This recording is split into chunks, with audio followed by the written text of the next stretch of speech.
Hey guys, it's Bruce. Welcome to ConvoCourses podcast. And let's just get right into this. So today I'm gonna there's just a lot of stuff going on. So much so that it's everything's happening super fast. So what I want to do is go through some things that I think are impacting this industry of cyber GRC. And I want to start off with some rumors and then figure out go from there. Because I don't want to perpetuate a bunch of conspiracy theories and myths and stuff like that. I want the truth because that's what's going to impact us the most, especially if you're in this field of cyber GRC, information security. You're looking for jobs or trying to level up in your career or whatever. You don't have time for nonsense, right? You see all this stuff happening and you're like, okay, what the hell's going on? What's actually going on? What's the fake news? What's the real news? What's actually going on? So let's start off. Let me see. Hopefully, let me see if I'm sharing my screen here. Do I have a screen to share? No. Okay. So let's start off with something you may have heard about government possibly having to, they're ending, the rumor is that they're ending remote work for government workers. If you're in the government or something like that, is that true? What's going on? What's all of this news going on about it? I don't know if you guys have heard. Maybe you haven't heard about it. So I work in this space, so I've definitely heard about it. They've been talking about it since the new administration came in because they were talking about it during the entire campaign trail here and there. So is this true? So here's an article from Forbes.com saying that federal workers will be fired unless they end remote work and return to the office soon. And so what they're saying in the article here is Trump gave federal workers a stark warning Wednesday. He announced that federal employees will agree by the 6th of February to end their remote work arrangement and return to office.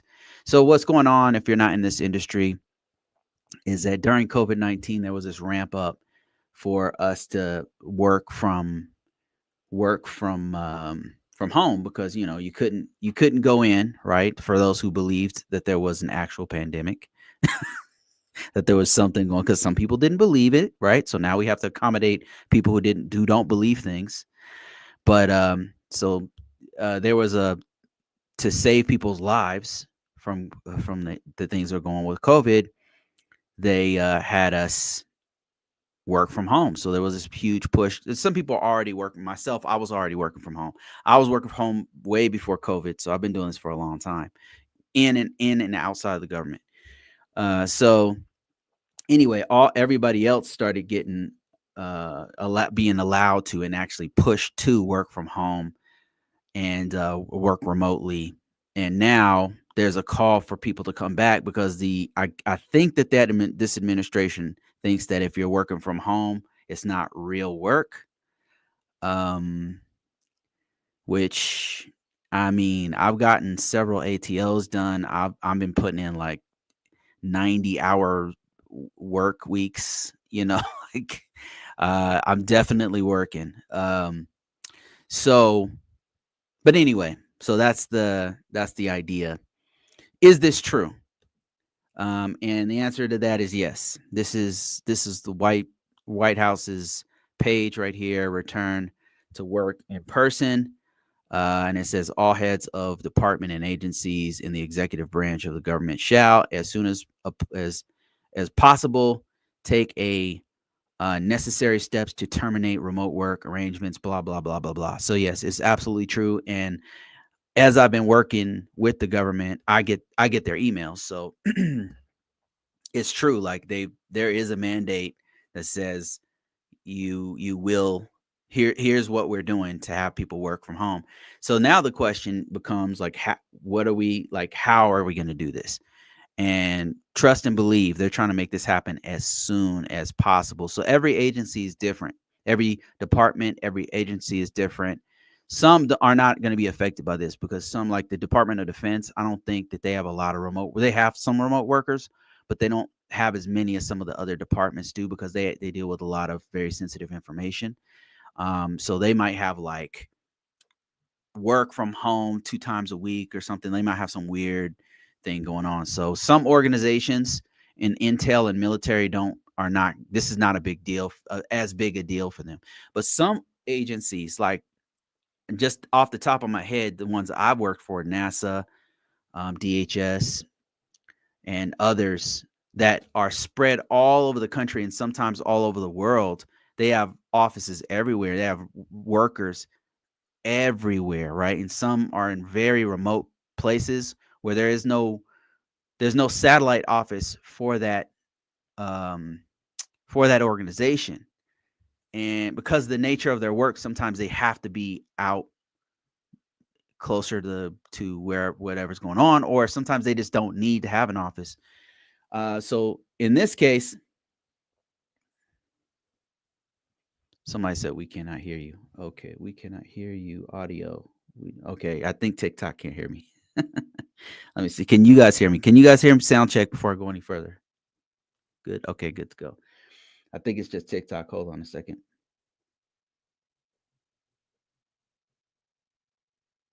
Somebody claiming to be cybersecurity can't work a mic. I think it's more like TikTok app. I'm working on.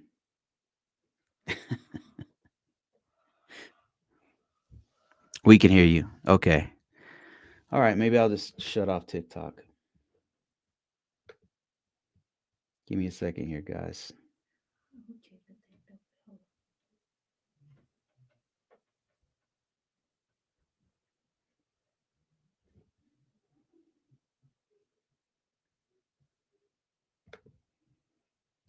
All right. Never mind. I'm just going to cut off TikTok.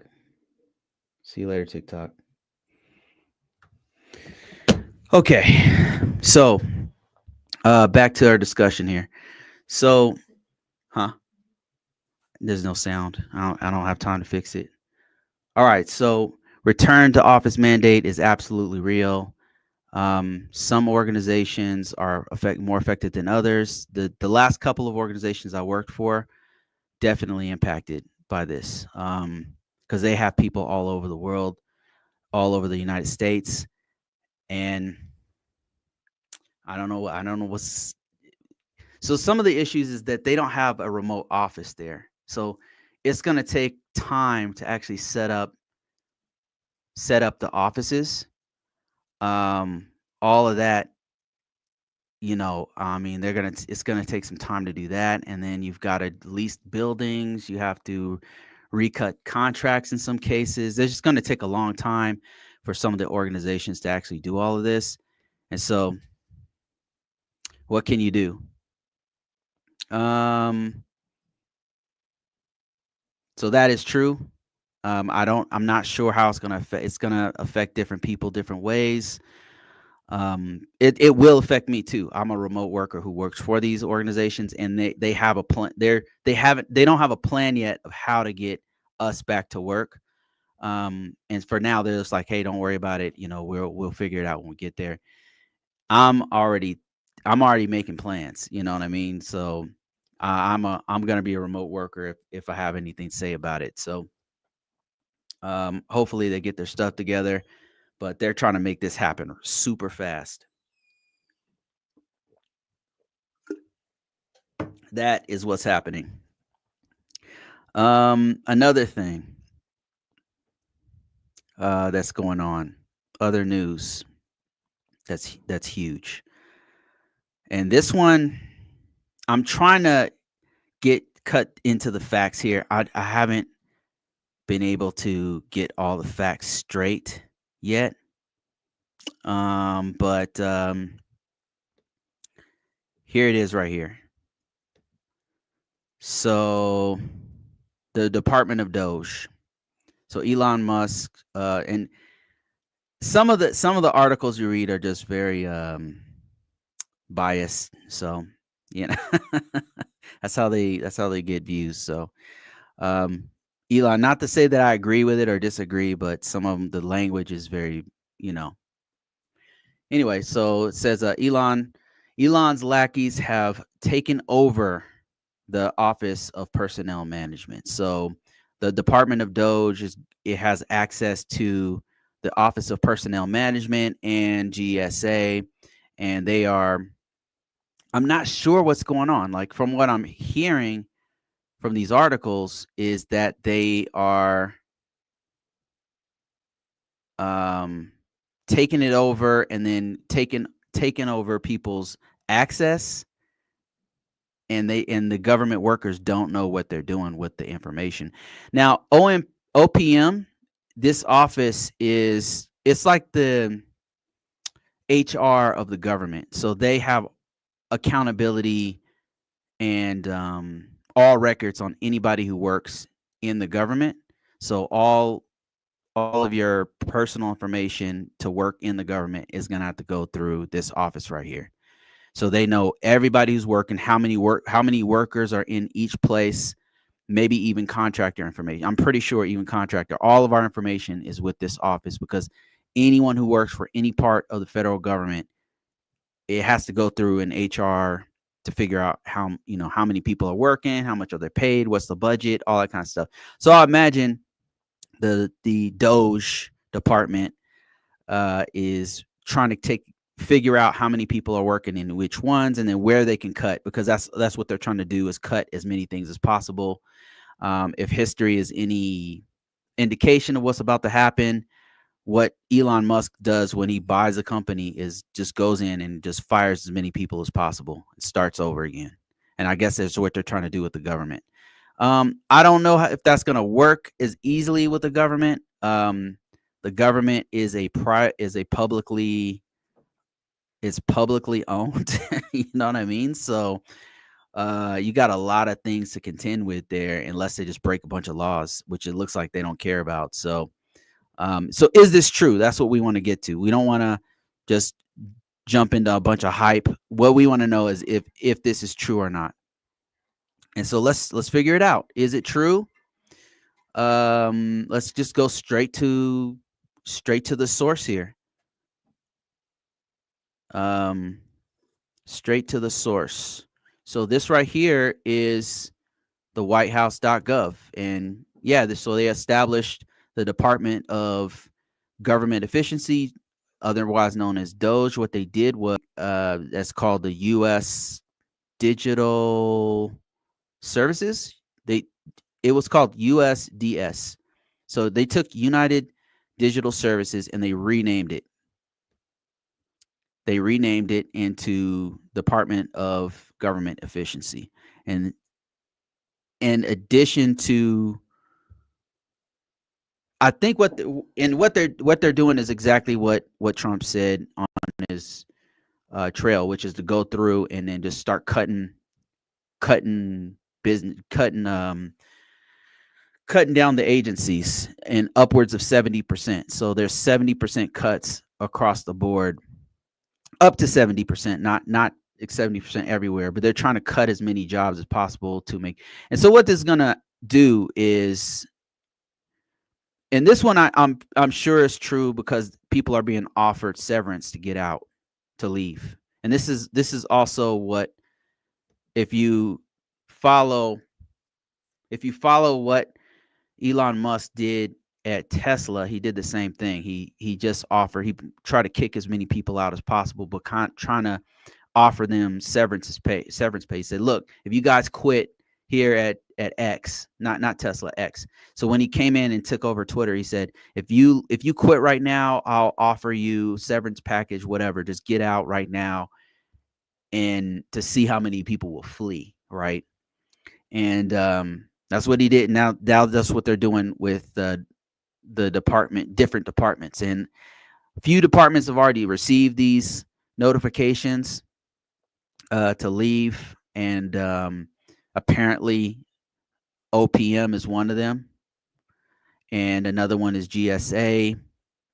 They're offering people to leave to get out of here, and then I think that they're thinking that if they cut the staffs, they'll be able to save a bunch of money. But the thing is, and they will, but the thing is, most of the money that the US spends is, uh is for the military and for, things like healthcare, you know? So, that's where really if they're trying to cut like $1 trillion, that's really where a lot of the spending is. And other than that, the US just spends too much money on random things that all of these senators want. So, that's where they really have to spend their time, cutting the money, not just firing people, you know what I mean? So, and we'll see how this goes. I have no clue where all this is gonna go, but a lot of the stuff, even though the language in magazines like Wired or Forbes or whatever is, you know, leaning one way or another, it's true. Like this is what's happening right now. All right, so another thing I wanted to cover that's definitely going to impact this industry, if you're interested in getting into cybersecurity or GRC, is the stuff happening with AI. And there are definitely things happening with AI. For one, um, ChatGPT is allowing, and I see you guys' questions and comments and stuff, and I will get to it. And I don't know what happened with TikTok, but the apps wasn't working. So anyway, so ChatGPT is being offered in the government. So they're gonna have a government uh, instance of it that's on Azure.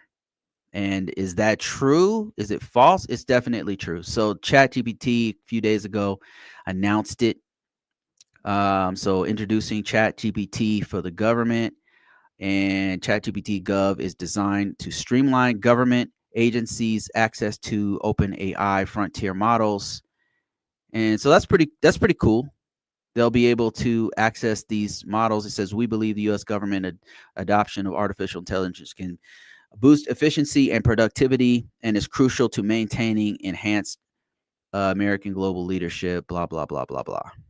And I believe it'll be introduced into Azure. Yeah, there it is. Microsoft Azure OpenAI services. It'll be included in Azure. So if your department is using cloud via Azure, then this will be one of the things they'll be able to access, and then you'll be able to build stuff off of it, make it available to your employees within that sector, all that kind of stuff.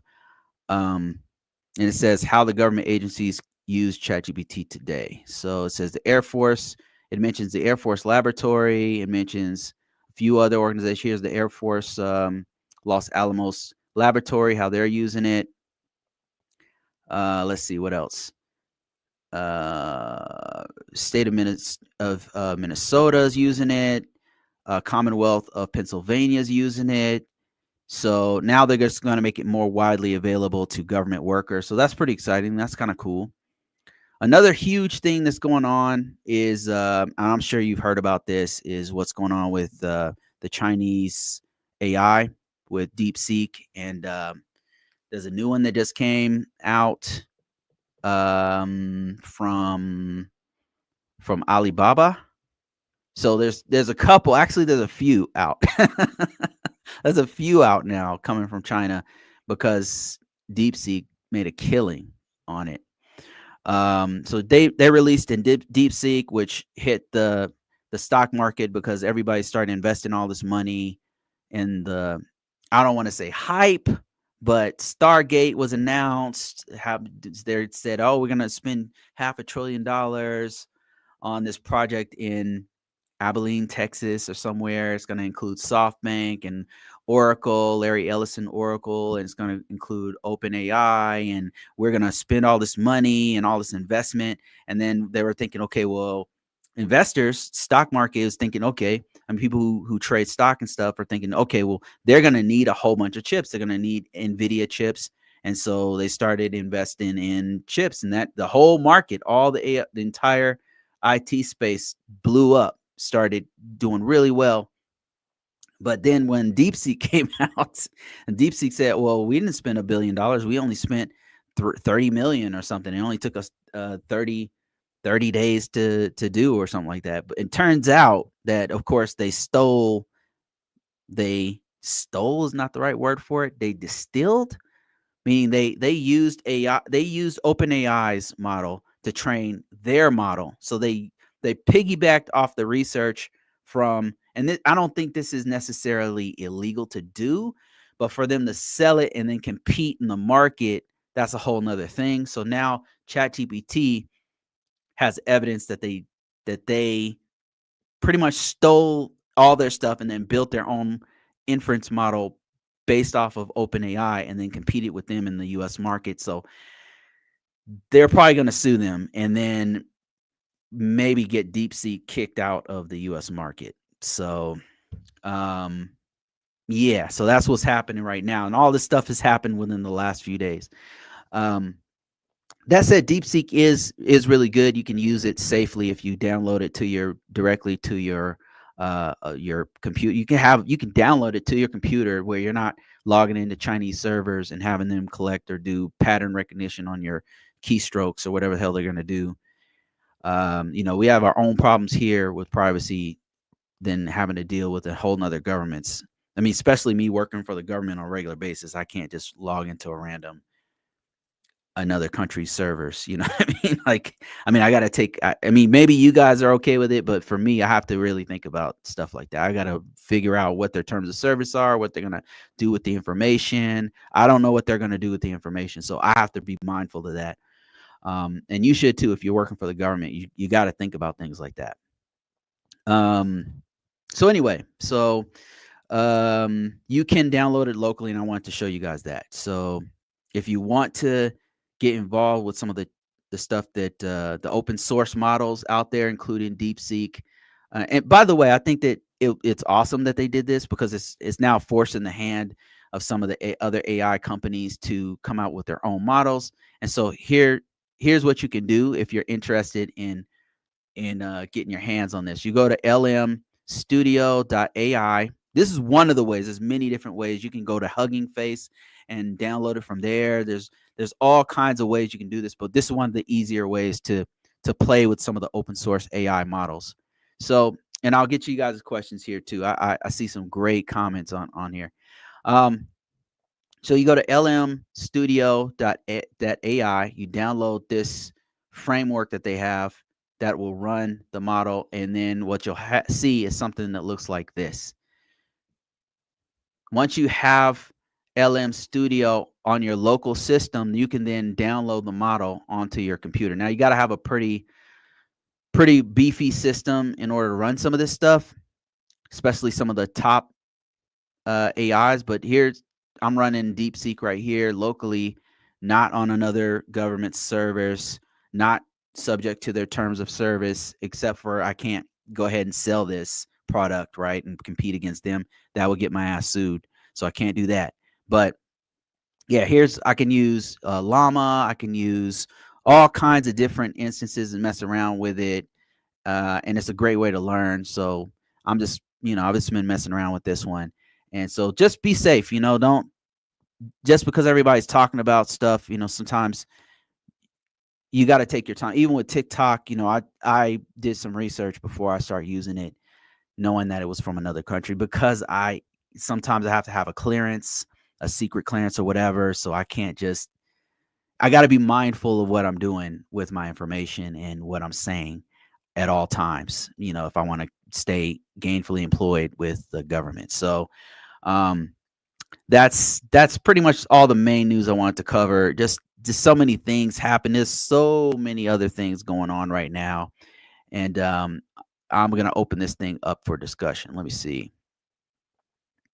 Somebody said, how do you think this is going to affect contractors in cyber? It looks like for people, for those of us who are remote contractors, it looks like it will affect us like immediately. So it's already affecting me as a remote worker. I've already had leadership come and say, hey, yes, we know about it. It's going to take some time, but it may impact us. So now I'm already thinking like, well, maybe, I want to remain a remote worker. So I might have to, I'm already looking around, you know what I mean? So I'm staying ready. because I want to remain as a remote worker. That said, they're not firing us. They're saying, if you have an office, you can come here. Here's an office right here. We're not firing you, but here's you got to come in to this office, right? If you happen to be right, if there's one available, they're already setting up ways for us to get there. But in the organization, it depends. To answer your question, it really depends on what contract, what organization you're working with, what's the situation as far as telework or remote work or whatever flex work you have going on. It depends. For me, I work in a highly remote work environment. Like all of us, probably 90% of us are remote workers. We don't have the facilities to actually have us all go into the office. So they'll have to figure out the build. They're already doing that. They are going to do it. It's just a matter of, of capability. So they have to purchase the building. They got to lease space. They got to rent areas, and then have us. Sometimes they'll have to redo our contract to say, okay, you're no longer a remote worker. You're gonna have to go. All that stuff has to be negotiated and put in place, and maybe you have to change how much money you're making or something. Different things are gonna have to happen. So all of that's going to take a while. So it is impacting us right now. It's just, it depends on where you're at. Now, if you happen to be in a place where people are remote work, but there is an office, probably within the next 30 days, they're coming back to the office, but it just depends on what's going on. I'll say that there'll be less remote workers. Another thing is them cutting certain federal organizations. It looks like what they're doing is cutting staff of certain federal organizations. That will definitely impact us. It's going to take a minute to hit the market, because this really just happened. So I don't know how it's going to impact, but it looks like the amount of people that they're hiring, it's not going to be like the previous administration, where they said, look, we need people to come in. We're trying to hire more people. And I would agree with having worked in this industry, right? Regardless of what they're saying online, regardless of what these people who do not work in the government, who are just coming in, are saying, like, I'm telling you, we really need people. Like, in the last 5 places I've worked, I've had to put on several different hats, and it's a lot of work. And right now we need more people. And they're talking about cutting staff, and the new administration comes in and said, we're going to cut it by 50%. It's like, I don't know how we're supposed to do all these vulnerabilities. Like, I'm not sure like what reality they live in, but we are getting hit on all angles with all kinds of threats. And there's a lot of vulnerabilities. So there's a lot of threats and a lot of vulnerabilities, and I don't think it's good to cut the staff. Like, I think there's other things they could cut, but I don't think the IT staff is one that you could cut. I can't speak on some of the other organizations. I can't speak on HR. I can't speak on civil engineering offices, but I can say that in IT, we definitely need more people. We do not have enough to do all the work we need to do. But yeah, there looks like the jobs might go down for this industry of government, because they're cracking down hard and they're not messing around. Jermaine says, the first mail looks exactly like the mail that Musk sent to Twitter employees before. Are you for real? Jermaine, are you for real, man? I didn't. Wow. Yeah, I guess it was public, right? So, yeah, I can confirm that that's real. They're trying to get people to quit. They're trying to get people to quit, and then I imagine it'll be similar to once they fire people or people quit. I imagine it'll be kind of like what happened with Twitter. I don't know if you guys remember that, but Twitter is a disaster right now. Actually, X is it's a disaster, man. It's when you go there, it's like trolls. I don't even know who's real. It's a lot of negativity. It's just stuff it's a dumpster on fire, man. It's a dumpster full of diapers on fire. It's horrible there. It used to have some kind of balance, and now it's just a bunch of negativity and chaos. Right? But I guess that's what people like. I'm not sure, but me, I just post stuff on there when I can. I post stuff, and then that's it. I'm out. I'm not hanging out there.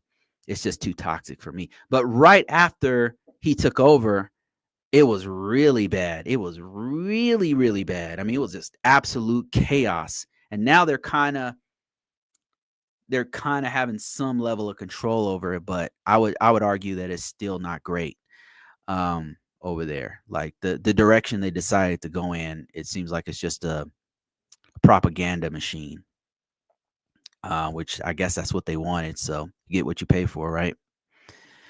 Um Somebody says, same here. As a government contractor, I'm pretty careful about what I connect to, especially regarding DeepSeek app.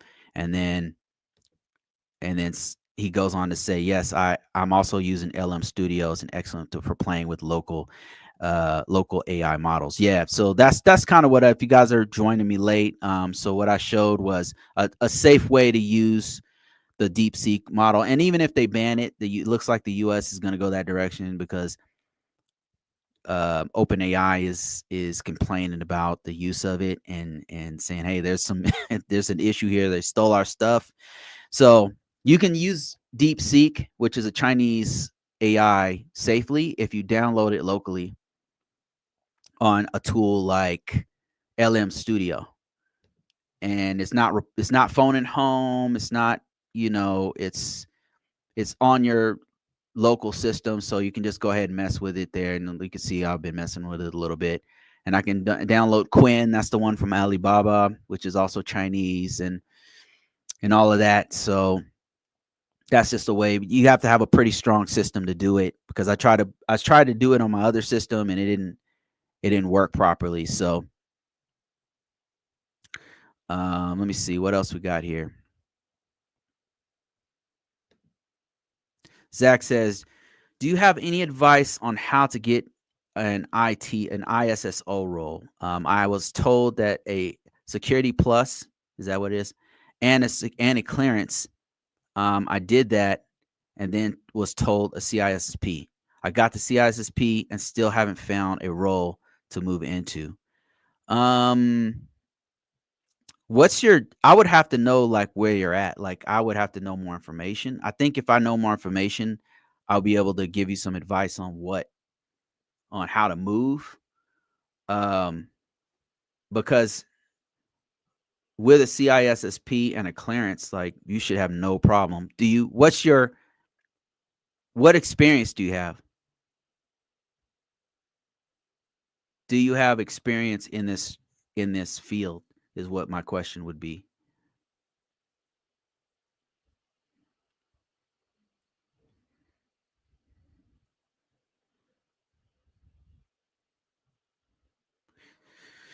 Because, for example, if you have experience, if you have a background in IT, if you are on the help desk for some time, I would leverage all of your experience on the help desk. I would leverage all the times that you've done best security practices on the help desk, or if you are a server administrator, you could leverage all the times you've patched Red Hat systems, or every time you've patched, you've put security features on Windows systems. I would leverage that stuff, because a lot of times people send me their resume, and one thing I notice is that they're telling me about all their experience, their background, but I'll read through it, and I can see that they're not putting any of their security, any of the times that they've done security, on their resume. And then a lot of times people don't know that it's not really even about just putting patches on. It's things like asset management. It's things like looking at logs, and doing analysis on logs. It's things like tools. There's security tools that you don't think twice about, that you've used probably several, hundreds of times maybe, and you don't even think about it, but you've been using it, and if you list that tool on your resume, there's just certain times that I look at people's resume and it's not accurately reflecting all the security things they do, but they want to be in security, but they're not saying all the security stuff that they've done. And Zach says, I work in general help desk type work as a contractor, 4 years in IT, active Army, and a couple years outside the military, general IT, nothing specialized. So, um, you have a lot of you have a lot of things that you could put on your resume. So as an Army guy, you have experience, you have exposure to NIST 800 for one thing. So knowing frameworks is super important. And I know that it sounds like a different language, but the thing is, you are doing it. You just need to know what terminology to use. So let me just give you an example. So you're in the Army. So that's AF. Army uses something called AR 25-2. So that is it 25-2? Let me see. It's been a while. Army AR 25-2 information management. Yeah, that's what it's called. This is one of the documents that they use, and this document is based off of the NIST 800. It takes from things like the NIST 800. NIST 800 is really how I get paid, man, to be honest with you. You know what I mean? So I started off in the Air Force. I was an Air Force, I was a grunt, man. I wasn't, for half of the time I was in the Air Force, I wasn't even an IT guy. I was a security forces person who specialized in weapons. And then I cross-trained or cross-rated, if you're in the Navy. I cross-trained into computers. At the time, it was called 3COX1, the equivalent of a 25 Bravo is what you guys call it. I don't know. But let me show you. So let me show you what I'm talking about. I just want to kind of give you an idea of what you've already been exposed to. So as a Army person, on the help desk. I think that's what you said. You said IT active. Yeah, okay. So I don't know if you've ever seen this document before. I know this because I worked with the Army as a contractor a few times, and we would have to use this AR 25-2 information management for the Army. It's basically a policy, security policy for the Army. It's unclassified. I'm not showing anything that Chinese can't see or Russia can't see. It's unclassified. But yeah, so this goes into executive orders, and it's referencing use of larger frameworks. If you read through this, it'll mention some of the executive orders um, that and other regulations. So let me see if I can show you kind of what risk management framework. So this is what I'm talking about. This is NIST 800. This right here is NIST 800, and this starts on page 21. So let's go to page 21. Let me show you what I'm talking about. Right here. So you see this right here? So as a help desk person, you have to apply some of these things. The Army Information System platform, I think this PIT is Platform IT Systems, Platform Information Technology Systems, have appointed an ISO who works primarily the responsibility of system procurement, blah, blah, blah. It talks about Information System Security Manager. It talks about the 85 DODI 8510, and then Risk Management Framework. And all of this stuff reaches back to the risk, something called NIST 800 and FISMA is what all this is based off of. So what you want to do is you want to show in your resume that you have exposure to conducting risk management framework, because you have. With risk management framework, let me just give you an example. I want to give you a picture of what I'm talking about here, because I'm sure it's going to make sense in a second here. So just bear with me. So I know this is boring, but this is what it takes to get paid, man. This is what it takes to get paid. If you want to get paid, then right, it's not You're not gonna be a hacker. You don't have to know programming. Somebody was giving me shit because I couldn't. I had some issues with TikTok's audio or whatever. It's like, dude, listen, this is how you get paid. That's all I'm trying to do is show people how to get paid. So let me show you something. NIST 800 RMF. The Army's security and IT is based off of this right here. So this right here is called the NIST 800. So Zach, listen carefully, man. You got to read up on this. Take the time to read what this is, because I assure you it's going to be very familiar to you. They just use a different language. Why this is important is because the entire federal government uses this, not just the Department of Defense. The Department of Defense use this, but all branches and all agencies use this thing that I just showed you called the NIST 800. And if you don't have a pen and paper, if you don't know what the hell I'm talking about, you should probably be writing this down or recording this or something, because I'm telling you what I'm telling you right now has gotten me paid for the last 10 plus years.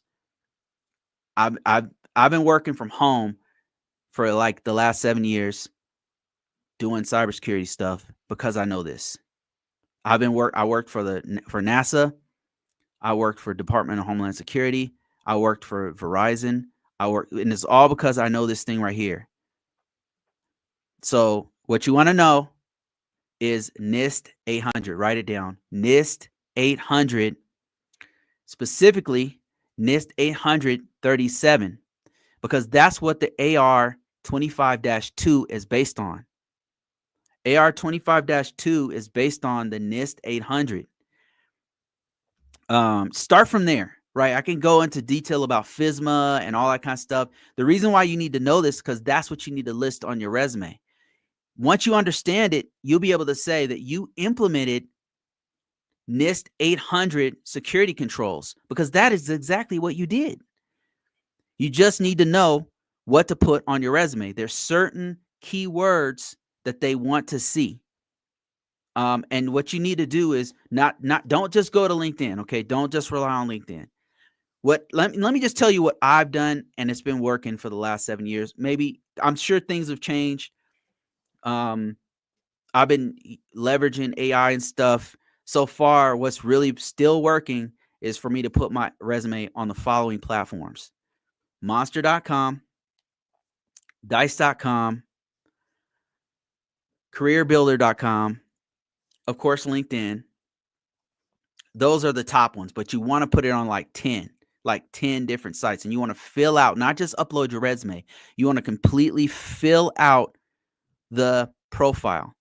Let me show you.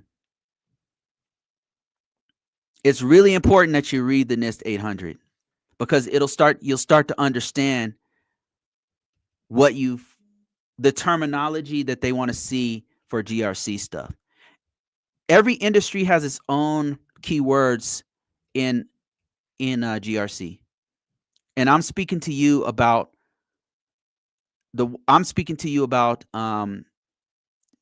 government, because that's what's been paying you. That's what most of your skills have been with the government. So that's why I'm talking to you about government. If you were working in the healthcare space, I would talk to you about that. This is my real profile on LinkedIn. What you'll want to do, what I would do if I were you, is I would copy exactly what I'm doing here. See how I put all these keywords on top? These are pertaining to things I want to do. Now, you probably don't want to, you probably don't care nothing about cloud. You don't have to list that if you don't want to, but cloud is pretty hot. If you've done anything with it, you probably want to list it. You see, I put risk management framework. You've done it. You were in the Army, so that means you've done it.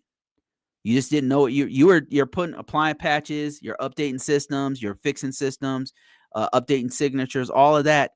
All the stuff that you did are best security practices that you got to put on your resume. These are all keywords that these guys are looking for. And you probably if you worked with EMAS, if you work with Nessus and Tenable, they call it ACAS. They just have different names for it. If you work with ACAS, if you work with, I don't know the acronym. I've been in the Department of Defense for a while, but HBSS, that's what it's called. If you work with that, and the HBSS is just, I think they're using semantic or something. So if you've done those things, you want to put that on your resume, all those tools you use. So that's what I'm doing in my profile here. I filled this sucker completely out. And this is why they keep coming to me, because I have all the keywords that they want to see. Look how many times I list NIST 800 in here. NIST 800, NIST 800, FISMA,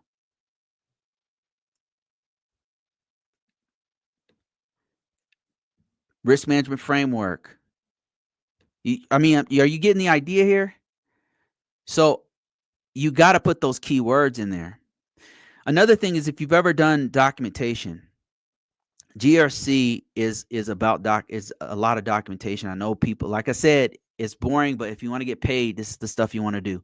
So if you've ever, in the Army, a lot of times they'll have soldiers and airmen too. They'll have us write a work. We hate it, but you got to write a work instruction for other people, other workers. I mean, other soldiers and airmen coming in. You would write a work instruction for them, or you would walk them through on the job training, doing some IT stuff, or you train them personally, or be a mentor to them, or you help write a standard operating procedure for the unit or something like that. Those are all things that are really, really great for GRC work in the government.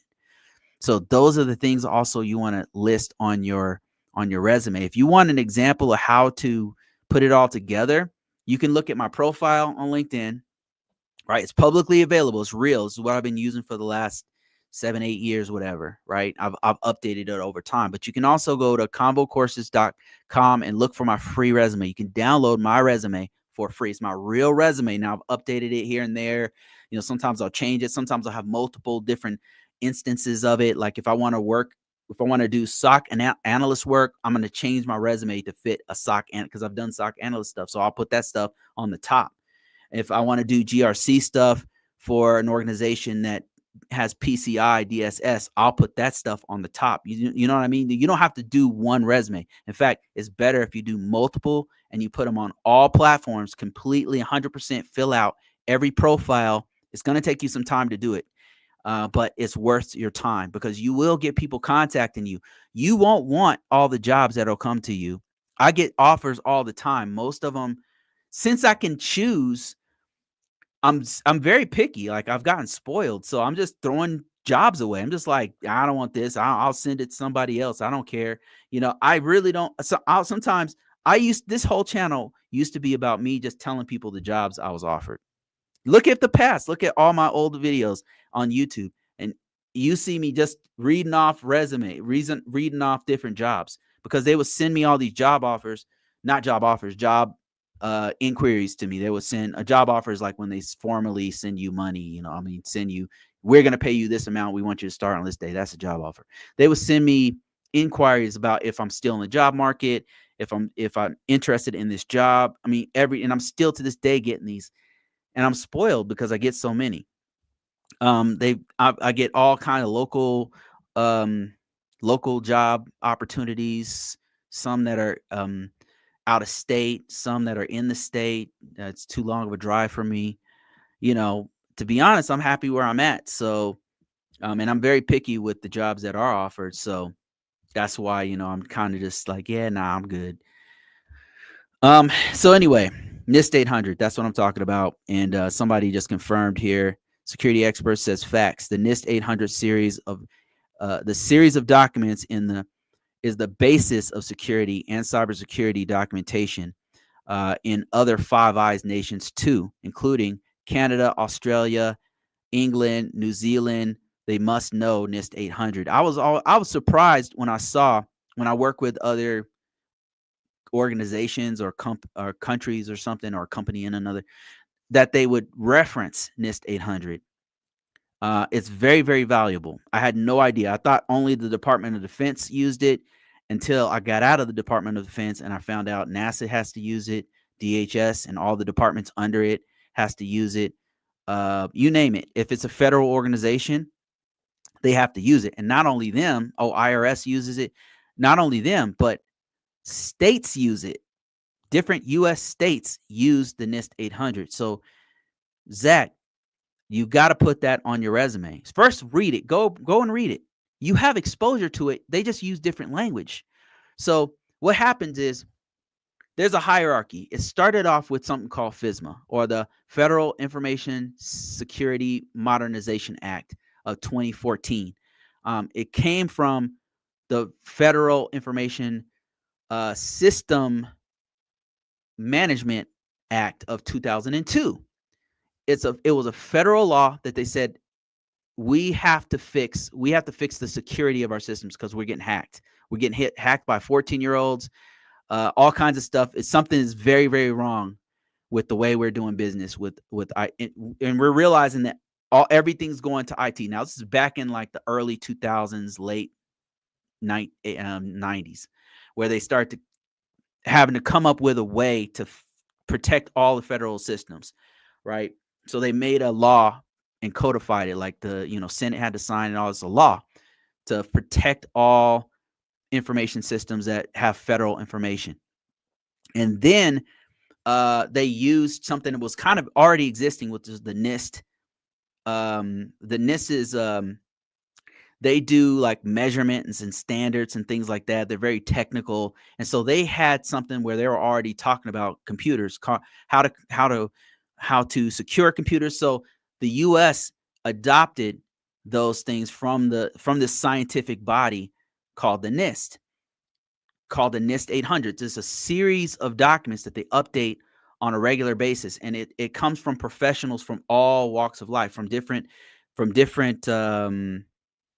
countries, from different fields. All these masterminds of security come together and they write this document, and then they peer review it. It goes through this long, almost year-long peer review process where other security professionals, even me or whoever, can get on there and look at it and figure out if it's accurate.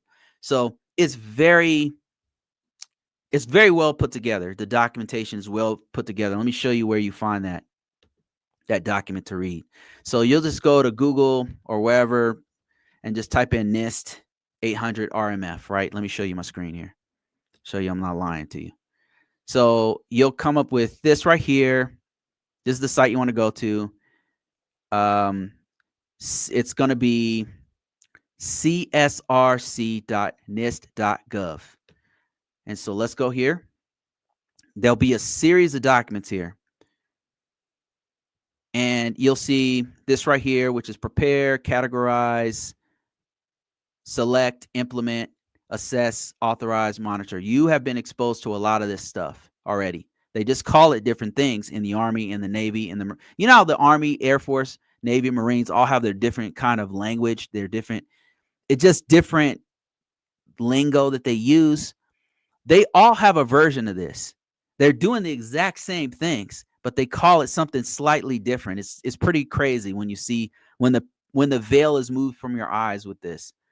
So anyway, you've done some of this stuff. You've implemented security controls. You've probably been a part of assessing security controls. You've definitely monitored security controls. And what security controls are just security features that you put on a computer or a server or a cloud platform or whatever. That's all that means. So where are you going to start reading? Where I would start would be the NIST 837 is where I would start, because that kind of puts everything together. That explains this whole thing right here. And then there's other documents that will go deeper into each one of these.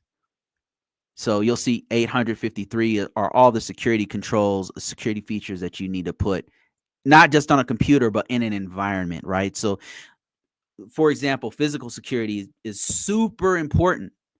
So that's in there. The environment, like making sure that it doesn't get too humid. You have a humidity controller, or you have a way to detect leakage if there's a water leak in the facility that might interrupt the computing or something like that. So there's a lot of different security controls that are not just compute based or logic based. So what I want to show you here is the NIST 837. So let's just go there. This is breaking down. This is all just talking about what is the NIST 837. But if you type in NIST 800-37, you'll see it takes you pretty much to all the pubs here. It looks like this. NIST 837 is the risk management framework for information systems and organizations. And what it's doing is taking cybersecurity and it's aligning with a system's life cycle. That's what it's doing. That's important because if you're in a large organization, you have computers coming in and out. You have to monitor the system from the time you purchase it. The security has to be monitored from the time you purchase it to the time we have to decommission it. So what happens is, and I'm sure if you're in IT, I'm sure you've seen this, is that systems become end of life, which means the vendor no longer supports it. That's a huge issue. It's a huge issue because it's not just the computer, the hardware that's going into life, but it's really the software we have to really worry about, because the software, there's so many different instances of software on one system. So that thing, if it's end of life, that means the vendor who created it will no longer patch it anymore. And vulnerabilities are constantly being discovered by accident. People are discovering them by accident, let alone people who just do nothing but sit down and manage these security controls or try to figure out how to break things. So yeah, so this document would be the first one I would tell you to read through this. It's not even a long document. Things will start to come together when you read this one, and you want to read Rev 2. And then read, since you're from the Army, the AR 25-2. And the reason why it's going to be helpful is because you're going to start, it's going to start to ring a bell. You're going to start to say, okay, I get it.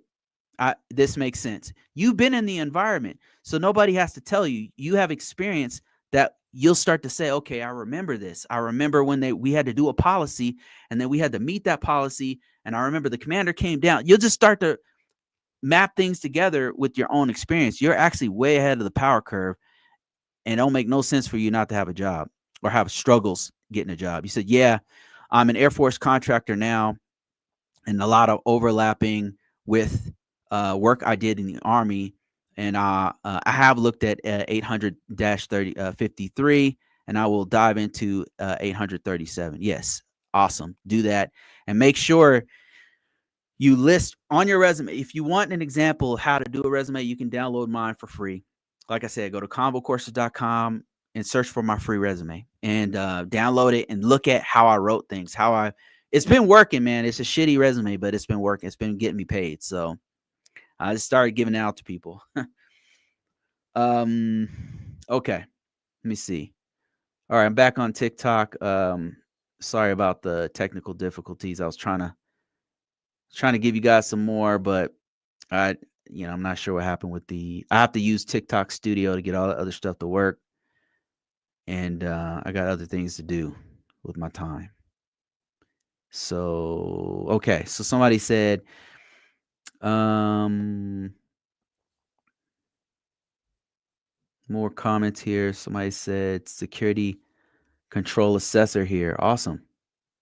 That's a great way to get in this field, is security control assessment. Great to hear. Great to see cybersecurity out here on TikTok. Yeah. Yeah, I was really reluctant to get on TikTok, to be honest with you, because all of the propaganda against it. But I mean, some of it's true. So, and then I work for the government, so I can't just willy nilly go on some new platform. Like I'm definitely not going to go on Red Note or anything like that. Red Note and DeepSeek and all that. I can't do it, man. Can't do it. There's a secure way to use those platforms, I'm sure, but I need this job. I need this gig. I need to stay in this industry relevant for maybe when I'm no longer relevant, when I'm no longer doing this work for real, then I won't have any problems with that kind of stuff. But have you worked with ServiceNow GRC tools? Yeah, so ServiceNow is one of our main tools that I'm using right now. We use it for a lot of different things. We use it for a lot of different things, and it's a very versatile tool, but not very user friendly. And that's one of the ones I really need to list on my resume, by the way, because that one's getting more and more relevant. I don't even think I've listed it on my resume, and I'm still getting jobs. But yes, I'm getting in there. I'm learning how to do dashboards and learning how to manipulate it more. And our organizations is trying to use all the features of it more. It's kind of a centerpiece to all the things we do as far as ticketing and everything. It's one of the most important GRC tools we use in our list of things. And that's another thing I would say to you, Zachary, is that you need to list these tools. Like if you have exposure to, I'll just name a few GRC type tools. One is called Jira, which is also like a workflow type thing. If you have exposure to that one, I would put that on your resume. ServiceNow, which somebody on TikTok mentioned, I would mention that one. Security tools like scanners, any kind of scanners, Qualys, Rapid7, Tenable, any kind of scanner that you've ever used. Pen testing tools, any kind of pen testing tools. If you have exposure to Kali Linux or NCAT or any kind of tools like that, I would definitely list those. Those aren't as big for GRC, to be honest with you. I would say the scanning tools are very big. If you have exposure to any kind of security tool whatsoever, is going to be helpful to you. So I would list that, but some are better than others. Like Splunk is a really big one. If you have any exposure to Splunk at all, I would list that one. Other GRC type tools would be EMAS. If you work with EMAS at all, dude, you got to put that on your resume. Archer is another one. CSAM is another one. Exacta. Any of these ring a bell? Like those need to be on your resume. Like they want to know when these HR people are looking for people to hire. They're usually looking for people who have exposure to those tools because they have that tool in their environment and they want somebody who's going to hit the ground running with it. And some of those tools are very, like ServiceNow, for example, is not very intuitive, and it's better to hire somebody who kind of already knows what's going on. Thank you guys for the gifts on TikTok. I appreciate it. Thank you for your participation. Sorry about that technical issue that I had earlier, but I appreciate you coming by and adding your 2 cents in. One of the things I love about this community is that people who have way more knowledge than me will jump on here and start educating people. I really appreciate that because we're just trying to lift each other up and get ahead. So, I mean, that's how I see it anyway. If you're joining me late, what I talked about was the very real return to in-person work that's happening right now. That's real. The very real move to reduce the government. Some government agencies are getting reduced by 50 to 70%. I don't know if it's all of them, but some of them are definitely, they're incentivizing people to quit. It's very real. It's not hyperbole. I don't know what's going to happen with any of this stuff. I can only speculate. I am affected by it. But it is what it is. And thing is, somebody somewhere is going to need these skills. So that's where I'm going to go. I'm just going to go to the person I'm going to go to the group who knows the value of having strong cybersecurity and strong GRC. And that's where I'm going to go. So if that's not the U.S. government, then too bad. And then let me see. Somebody said, "Oh, how is that going to affect contractors with the remote work?" We just talked about this when my TikTok went down. We did talk about this. I can only speculate, but I can tell you the real facts on the ground as a contractor working with the government. It's real. Like they are cutting remote work. And right now they're starting with the actual government workers, meaning the civilian people employed directly for those departments. They're already approaching them saying you have to return to work within X days. It depends, to answer your question, it depends on what organization you work for, because not every organization is the same. They have different situations going on. For example, NASA and Department of Homeland Security have people all over the place in the US, all throughout the US, because their departments are everywhere. They have all these little satellite places, and a lot of times we're working the the places we're working for. Like, I might be in Colorado, but I'm working for a system that's in Florida, or somebody's in Florida is working on something that's in Texas. And the same thing with NASA. You have a site here, you're working, but your site is somewhere over there. So all of us are like remote. Even if you're in the office, your work is still remote. Not all government sectors are like that. Like probably OMP or OPM, Office of Program Management, and I don't know, FDA and some of the other ones. If their work, they might have one central location and maybe 3 or 4 satellite locations that they don't really need remote work, so they can come to the office. So they're probably directly impacted by this. But for us, like, we're already spread all over the place. We don't even have enough places to put everybody. So it's going to be a process. Whatever they do, it's going to take a while, because we got to have the facility to go back to. We got to figure out leasing agreements, and then all that has to happen. So it's going to take a while, but it's definitely real. It's definitely going to happen while this administration is in office. And that's how it's going to be. So it's definitely going to impact, like, me personally. It's definitely impacting me. I'm already looking, like, I'm not going to go back to the office unless it's like really close, and I don't have nothing close here. So yeah, it's definitely impacting us. It depends on what organization you happen to be in. Somebody said, let me read another comment here. When I said the current executive order can only be enforced to non-bargaining status employees. Yeah, and then they go on to say,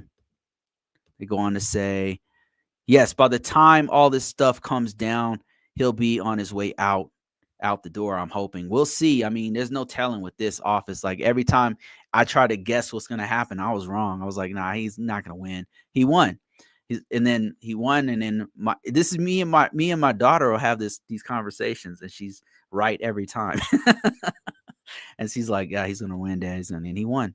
And then, and his administration one came in, and all this, and then I was like, oh, they're not going to, don't worry. They won't implement this and that. And then they're implementing all of it.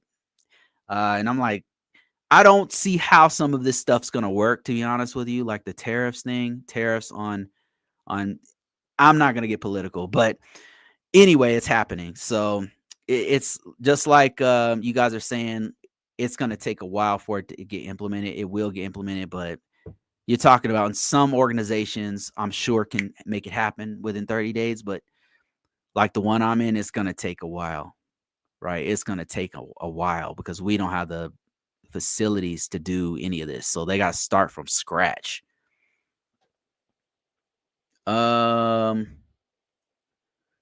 What's cybersecurity GRC? So it's a very broad term. Cybersecurity GRC stands for governance, risk, and compliance. It's just governance is like information security, information management. Risk, R in there is risk management, and that's things like consultation of risk, or it could be scanning, or it could be security control assessors, or IT auditors. It's people who look at the risk of an organization, the security risk, meaning, do we have vulnerabilities? Do we have weaknesses? Do we have things in place to protect those weaknesses? What are our threats against us? That's the risk management piece. And then how do we manage it? And then the C is for compliance. That means, like, if we are a retailer, we're working for McDonald's or whatever. That's a restaurant. If we're working for McDonald's, they have, let's say, card readers, and they have to protect people's information on those card readers. They have to be compliant with something called PCI DSS. If you're in Walmart, that's a retailer, so they also have to be compliant with something called PCI DSS. In the government, are one of the regulations we have to be compliant with is called the NIST 837, NIST 853. This is really just best security practices. So when people say, "Oh, we got to get rid of all the regulations," really, we're talking about best security practices. That's what we're talking about. So we can get rid of them, but it would be to everyone's detriment. I'll just put it to you that way. So when I'm talking about cybersecurity GRC, there's other parts of GRC that have very little to do with just cyber IT stuff. I'm focused on IT. How do we protect our IT infrastructure? Not just because GRC can mean in finance, GRC can talk about like risk of wealth or something like that, or if you're in insurance, GRC could mean what is they have an equation to determine if they're going to give people money, and then risk comes in the fact. So their GRC can mean different things to different industries, but I'm specifically talking about cyber GRC, or protection of the IT infrastructure, and governance, risk, and compliance when it as it pertains to uh, information and data. Let me see. I'm a contractor with DOI. How's that going? Any contractors out there or any kind of government workers out there want to speak out on this anonymously to say what's going on? Somebody said my systems are in VA and NOLA, but I'm in CT. Exactly. Some Me too. I'm in Colorado, and our systems are literally everywhere. Like everywhere. It's not just one place. It's not one. Really, it's all over this state, all over really every state. Almost, yeah, every single state. I have systems in every single state. Let me see. Somebody said I'm in school now for cybersecurity. I want to go into GRC. Glad I found your page. Yeah, if you really want to see more, most of my content and most of my engagement is on YouTube. I'm trying to change that to where I have a more active community. I'm working on it. Be having something soon where it's the community that we mostly focus on. We'll still deliver videos and stuff, but mostly it'll be in the community. So just keep following me on YouTube. I'll be announcing all that stuff.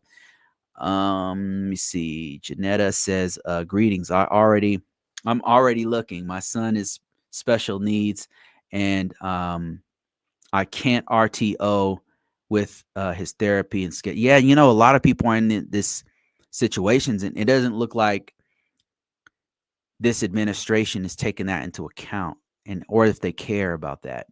They only care about money, it seems like. And so that's the direction we seem to be going, unfortunately. Um, that said, I have special needs kids. Like I got stuff to take care of here that's more important than that. And this is supportive. Like what I'm doing here is supportive. It's not, you know what I mean? Like I can't put my job before my family. Like what are we doing here? So my job is extremely important, but I need to be home right now, right? Like maybe in a couple years I'll be able to change that, but right now I need to be present. So I'm looking, aggressively. So I hope it doesn't come to that, and I hope that we have time, but I just don't know what this administration, what well, it looks like the writing's on the wall, so they're doing it, but it's just a matter of how much time is that going to take now. Somebody on Instagram says, "Is GRC still feasible with this new administration?" Um, it's still feasible. As much as they keep talking about, we don't want to do regulations anymore. We want to peel back. We want to get rid of all the regulations on AI. Listen, the thing is, the same organizations and companies and billionaires who are saying we don't want regulation are the same ones who they're getting their stuff stolen because there's no regulations. I mean, look at what happened to ChatGPT. So their stuff got stolen. Their information, there's laws in place, there's regulation in place to protect them, a company, from having someone suck all the information from your AI model, make a competitor like DeepSeek did, add a couple inferences and extra stuff on top of it, and then re-release it as your own brand. That's what DeepSeek did. There's regulations in place to protect that organization so that they can keep their intellectual property. So that's a part of GRC. Is there a market for this? Yes, I would say there was. Regardless of the pandering that they're doing to their base, it still looks super important. So you can abandon best security practices at your own peril. So they keep saying, "Oh, we're gonna get rid of regulation." I'm like, okay, let's see how that goes. Let's see how that goes. Um, Policy wise, what's the implications of this if it really happens? I know that there's. Oh wait, okay. Let me read the first part of your comment here. What's your thoughts on the rumors that Musk came in with unsecured servers and start blasting out emails? That is wild. I saw that, and some things. There's so much stuff going on, and some of it is kind of either lies or it's exaggerations. So I'm very careful about what I repeat and what I believe, because there's a lot of narratives on all different sides. Everybody has this narrative about what's happening, but the truth sometimes is not in line with their narrative. So all I tend to hang on to are things that I can validate with different sources. I'll usually use an authoritative source, because if it's coming from a government page, there's a lot at stake if they lie about it, because everybody's going to see it and then they're going to screenshot it and then they're going to embarrass them.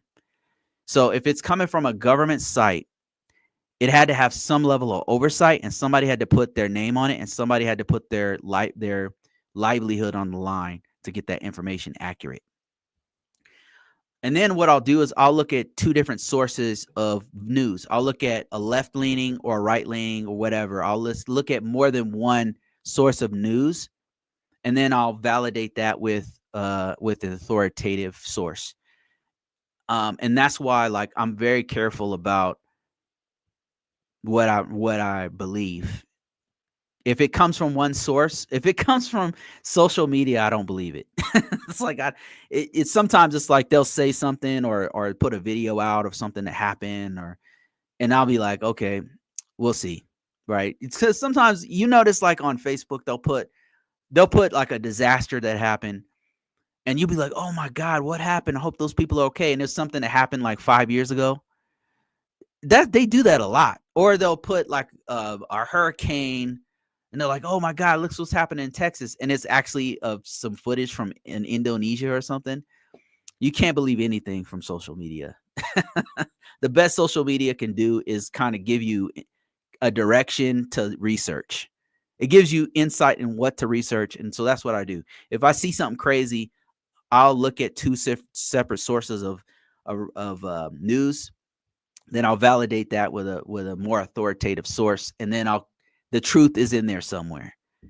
But about this server, like your question is about, well, he put a server. So for those who don't know, supposedly the Department of Doge, the Department of Government Efficiency, came into a federal office in, I think it was OPM, and they set up their own server so they can send out emails.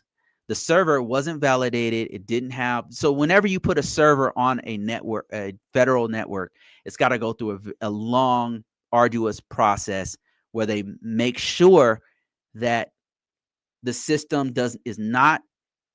is protecting personally identifiable information. It has all the proper security features on it. It's imaged properly. It's sourced properly, that it didn't come from a server farm from the CCP, where this is stuff that's happened before. This is why it's important, because many years ago, people would just buy computers from anywhere. So the U.S. government bought some stuff. I'm not going to tell you exact things that happened. I don't know if it's classified. Bought some stuff, and they were buying it from another government, and then that government had spyware on that. So you can't just buy stuff from anywhere and put it together and throw it on a network. That's that is the moral of the story. So apparently that's what they did, is that they threw a server on a network and then start sending out emails.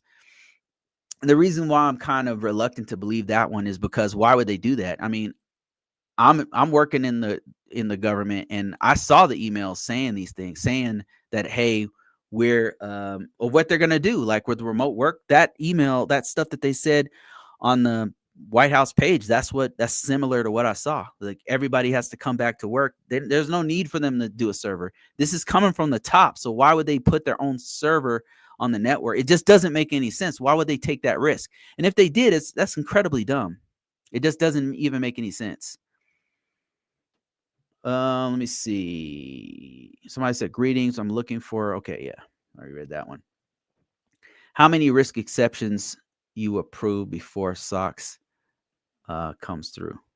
How many risk exceptions? This is a real GRC person right here. This is a real red team. It's a dev code red team.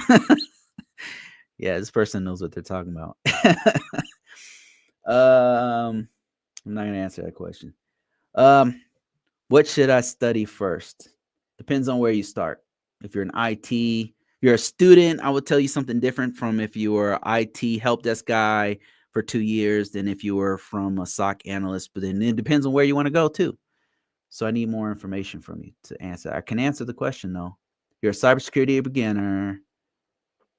How much experience do you have? Any experience with IT at all? So Rose says, when I become a DevSecOps, how do I begin to position myself to become a CISO? Well, a CISO, I'm assuming you mean a Chief Information Security Officer. First, let me just give you some caveats. I've never been in a CISO position. I've never been in a director position. The highest position from a management perspective, is when I was in the military. I was a sergeant, and I had some people under me. So supervisor is the highest. So I can't really speak on it, but I can tell you, in the organizations I've been in, normally C levels they're usually looking for somebody with a master's degree. I'm just being honest with you. Usually it's somebody with a master's degree. It's somebody with a lot of experience. Either that or they're really, really sharp. I mean, like, I've seen some C level or directors that didn't have much experience, but had like a photographic memory or something. They had a weird. Have you ever met somebody who's so smart it's scary? It's those kind of people who don't have a degree or experience or whatever. Just come in and just know things. I don't know if you've ever met a person like that, but it's like you could tell if you made an enemy of this person, it'd be dangerous. So anyway, yeah. So you probably want to get a master's degree or learn something, be very, very proficient in one area, lots of experience, and stay in one organization for long enough to build yourself up to a C-level exec. And focus on security, because you said CISO. So it doesn't even matter where you start from. If you do all of those things at a certain level, they're going to expect those things. So from a DevSecOps person, what you'd want to do is, number one, master all the stuff that's going on the floor, like all in the weeds, and then become like a supervisor, and then become a manager, and then from there upper level management, and just work your way up. You'll be given these different opportunities. If you work in there, you'll see these opportunities kind of open up. It's usually more work for the same pay. That's where it starts, and then you work your way up from there. You keep doing that, and you just keep you do outstanding work, and then somebody says, hey, this person we should put this person in this other department, and give them more responsibility. That's kind of how it works. But keep in mind, this is coming from somebody who's never been a director. I've never been upper management. I'm just telling you what I've seen. I've avoided it like the plague. It's not something I personally want to do. It looks like a lot of work for about the same amount of money, until you get to the C-level exec. Then they pay you all the money. Let me see. Have you researched different positions in security? Somebody said, when I become a dev. Okay, I already read that one.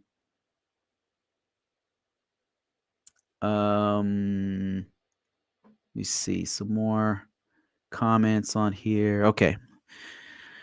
All right. I've been talking for about an hour and a half, but I'll keep answering a few questions. If you're joining me late, if you don't know who the hell I am, I'm just an average cybersecurity guy, and I've been doing this for a long time. So I'm just telling you an insider's perspective on what's going on right now. You can ask me any kind of question. I'll answer as honestly as I can with the amount of knowledge that I have. I'm not some kind of hacker. I'm Imagine this. I'm a cybersecurity person who cannot program, and I'm not a hacker. It does exist, and I'm living proof of it. I work from home. I make about 130 a year. Um, Let me see here. So they scraped the metadata, and it's one of Musk's employees, supposedly. Yeah, I'm not sure. It wouldn't surprise me if they did it. So this is back on the thing of them putting a server inside of the network. It wouldn't surprise me if they did do something like that. It sounds like something they would do. Um, yeah, sounds like something they would do. I wouldn't put it past them. It wouldn't surprise me, but I don't know if they've done it. But it wouldn't. That sounds like something they do. um, Let me see. I'm thinking about pivoting into the AI side. Yeah, I've been learning as much AI as I possibly can.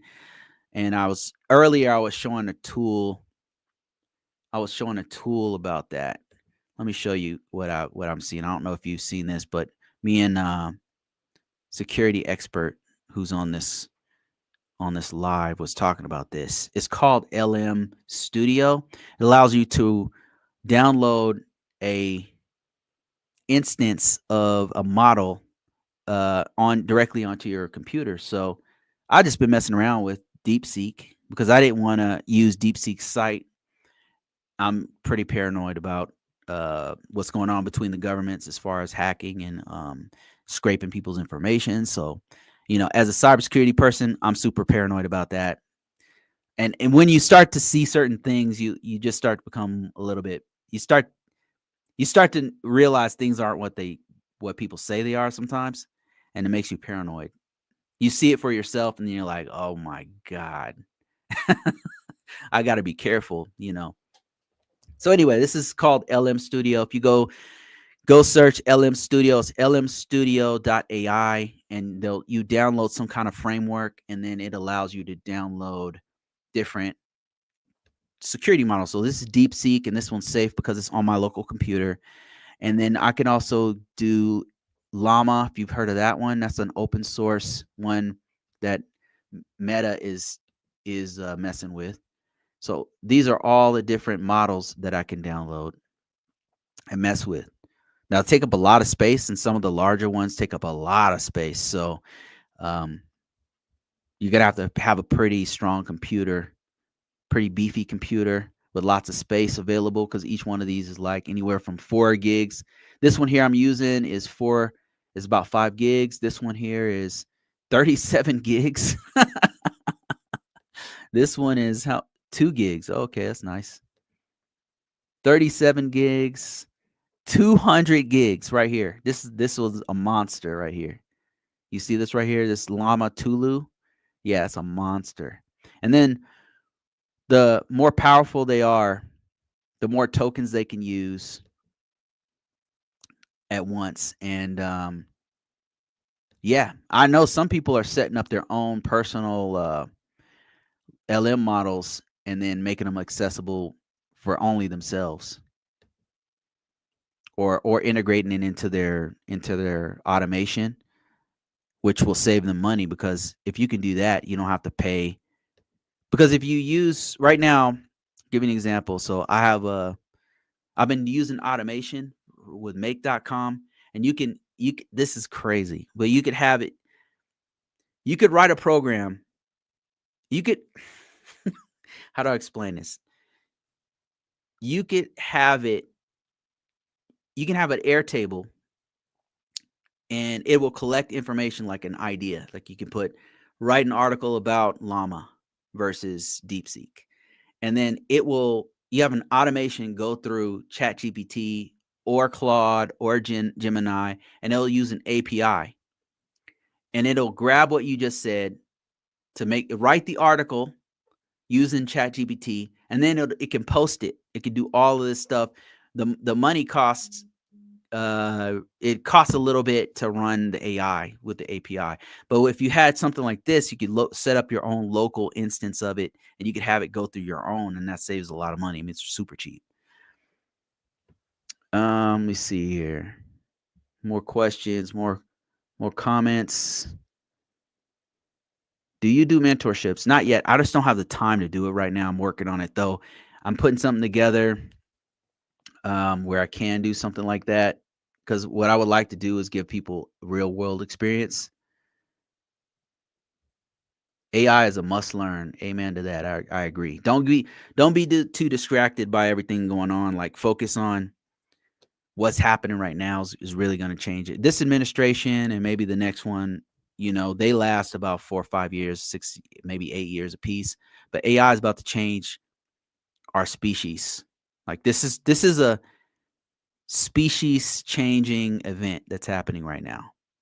And it's terrifying to think about it, because humans will never be the same after this. And it's just getting better and faster and cheaper, which means all of us are going to use it. Just like our phones, just like the computer. It's going to alter us. We're not going to be the same. And this is an opportunity for us IT professionals or people interested in it to get in on the ground floor, because it's just started.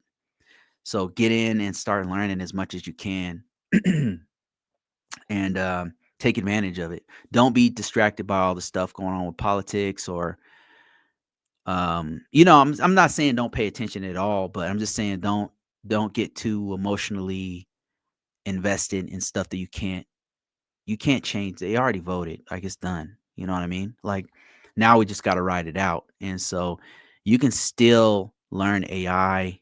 That's going to be potentially for you life changing, because most people don't know. Think about it. The people in your circle, your family, local friends, you go to a bar, most of these people only hear the names. But we're sitting here talking about LM Studio and downloading it locally and learning how, we this is the time for us to get invested in this, and don't get distracted by all the noise, all the chaos that I think is intentional, to be honest with you. I think some of it's intentional. I think they just like Steve Bannon said, they flood the zone to confuse people, cause shock and awe, so they can slip things through and do certain things and cause confusion while they're doing other puppet master type shit. Meanwhile, AI is happening, and it's going to change our species forever. Like, we'll never be the same after this. It's getting cheaper, it's getting faster, it's getting more complex, and at some point, I don't know what's going to happen. And that's the thing. Nobody knows what's going to happen with us, with this species, and what we're going to do. But you can't put the genie back in the bottle. It's over. Like, we have no choice but to go forward and learn as much as possible. It's an exciting and a terrifying time to be alive. Crawford says, what's a good career field? Project management or cybersecurity? Oh, okay. I would say it depends on where you're at. Like, if you're closer to program management, if you're doing a job that's closer to program management, I would use that, because you could leverage that experience you already have to get a really good paying project management job. Because, to be honest with you, some project manager jobs pay as much or more than cybersecurity. Cybersecurity feels fancier. It's more the stuff you can do with AI and cloud, and it's sexier. But to be honest, if you're trying to get paid, project managers can make as much or more than cybersecurity. And as a matter of fact, some of my peers, when I was at Verizon, a couple of my peers got PMPs, project management certifications, because they realized the value of being a project manager. And a lot of things that I'm doing right now currently is very is very similar to project managers because, like I said, I'm not a hacker. I'm a cybersecurity person, but I'm not a hacker. I don't know how to code. I can figure it out, right? I'm very obsessed with this stuff. So I'll figure stuff out, but I'm not a programmer. That's not my career path. I'm not a hacker. I've messed around with it. It's fun, but that's not what they pay me for. Um, Most of what I do is like project management, where what I do is I'm in meetings and then I'm coordinating with the system engineers and then talking with the managers and making sure that work is getting done and then really it's not me making sure that it's getting done, it's me telling them, hey, this needs to get done. Is it done yet? Nope, it's not done. Okay, go on the manager, say here's why it's not done yet, here's when we can get it done. And it's a lot of that. Mostly I do vulnerability management. I have to know certain IT things. I have to know a little bit of Splunk. I have to know a little bit of vulnerability scanners and just some other tools I have to use here and there. But for the most part, it's a lot of, I would say 70% of my job is like project manager type stuff that I'm doing. Which one is better depends on where you're at. If you are a manager, for example, project manager is better for you because then you could leverage the manager experience you already have dealing with people, working with workflows, dealing with group dynamics. You could leverage that to enhance how many years of experience you have in project management.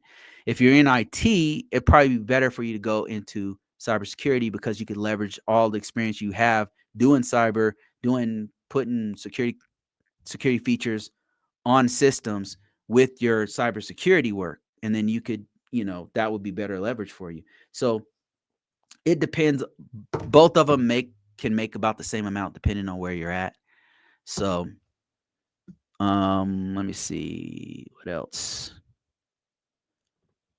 Security folks using local AI should consider White Rabbit Neo within. Oh, okay. LM Studio. Oh man, thanks for that. I'll definitely check that out. It's been it's been trained on all of the NIST docs, red teaming, and other cybersecurity things. Oh shit. Okay, I'm gonna check that out right now. I'm excited. Thanks for that, security expert. Let me see. White Rabbit. Let me show you my screen. I'm doing it right here live. White Rabbit, huh? So I'm trying out something called White Rabbit Neo, and it's 7 gigabytes. Okay. 12 gigabytes. 3 gigabytes. 3 gigabytes. Okay, I'll check this one out.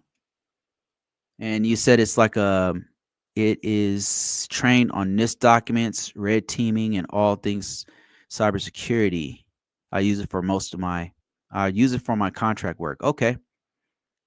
All right, I'll check that out. And then got another couple comments here I'll address.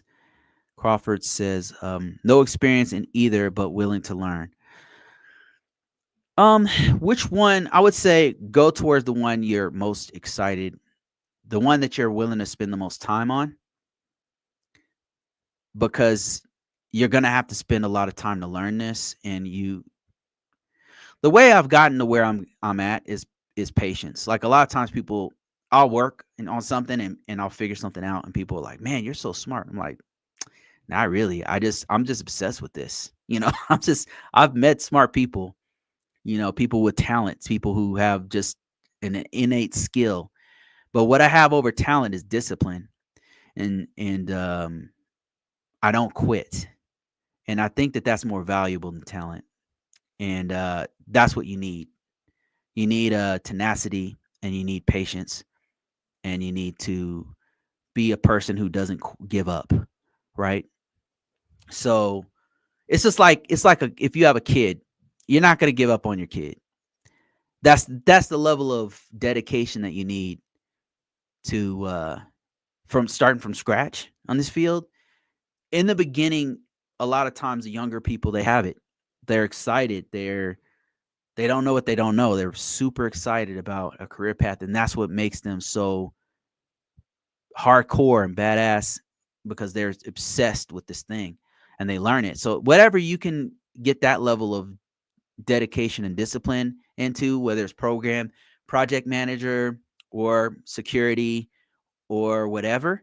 If you can put that level of grit and grind into that thing that you're trying to do, whatever it is, that is going to be the thing that really pays you. So I would go for that, whatever that is. And if it's security, do that. And just know that once you get to security, you're going to start with IT, basic IT fundamentals, because cybersecurity is a subset of IT. Okay, so don't think that you're going to immediately start hacking shit or something. You're going to start off where all of us start off, which is IT fundamentals, and you're going to work your way up. And then once you get to cybersecurity, just know that there's many different paths you can take. There's network security, where you're going deep into networks. You got firewall guys, you got GRC policy wonks like myself. You've got people who are security control assessors. You got cybersecurity consultants. You got many different aspects of cybersecurity. So whichever one you do, just choose the one that you're going to be the most obsessed with. Thank you for the wonderful information.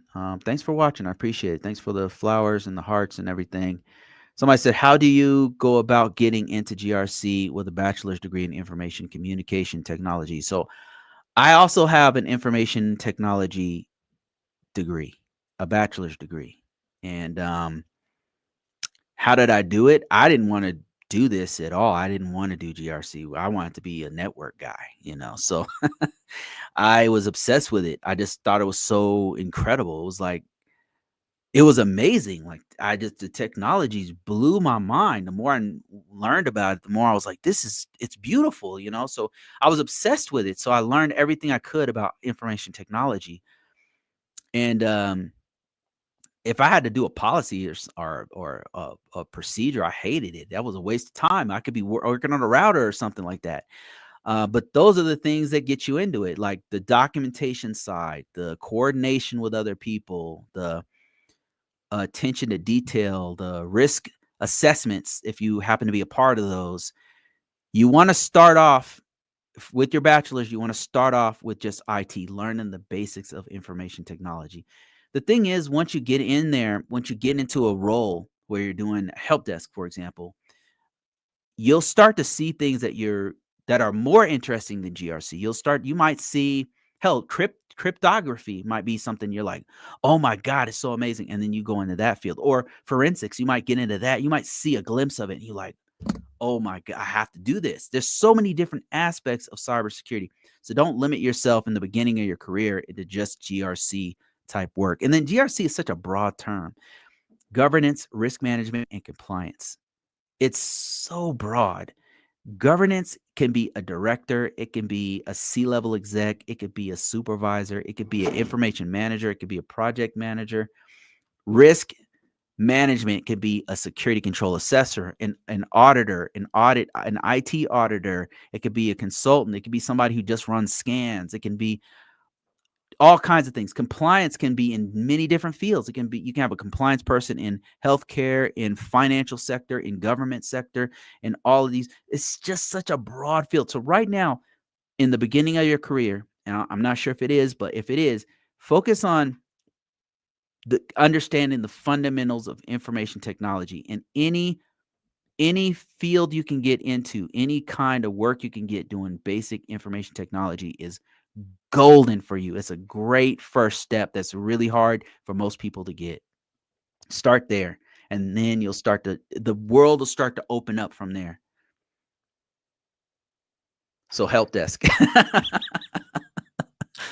I mean, help desk will be the best start for you, to be honest with you. Help desk is where I started, and it opened up. I know it. You don't want to hear that, but help desk is such an it's a great place to learn. It's a really great place to learn, and it opens up so many other doors. From help desk. You can become a server administrator. You could become a SOC analyst, a security operations center analyst. You can become also known as a cybersecurity analyst. You could become a firewall guy. You could become a network guru. You could become all these types of different things. But right from the beginning, you just want to get your hands dirty. You want to get in the door. And then all of these other fields open up. Now, if you from help desk, though, once you get in that door, what you want to focus on if you want to do GRC work is the documentation piece. If they ask you to write a standard operating procedure, do it. If you have an opportunity to train others, that's another place where you can get into GRC.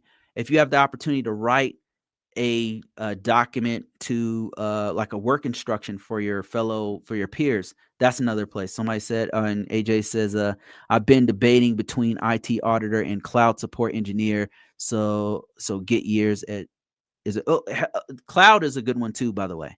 Cloud is super fire right now. Like if you can get into cloud, that would be a great place to get in. Like if you can get some experience doing as an entry level cloud person,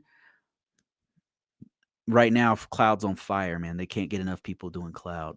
Either AWS, Azure, and the other one's Google. One of those three in that order is what I would do. All right, guys, I think that's it. Thank you guys for watching. I really appreciate it. I've been talking for about 2 hours.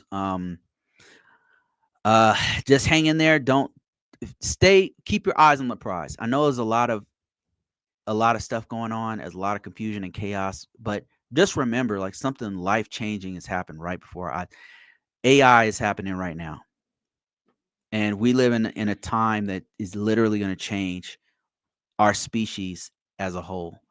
And this is an incredible time to get involved with it. And if you're too busy scrolling, I'm not saying you can scroll sometimes, but you got to take time to learn too. Like take time to open a book. Like, and my man says AWS cert, like cloud practitioner and solution architect. Exactly, my friend. That's what I'm doing, by the way. So that's it, guys. Thank you guys for watching. I appreciate everything. I'm out of here, and I will be here next week. And make sure you follow me because, oh, and by the way, if you happen to be a business and you're looking for a cybersecurity person to come in there and fix all of your policies, work with your team, I'm your guy. Just contact me at contact@ConvoCourses.com, and I will work within your budget. So that said, let's get the heck out of here. Thank you guys for watching. I'm out.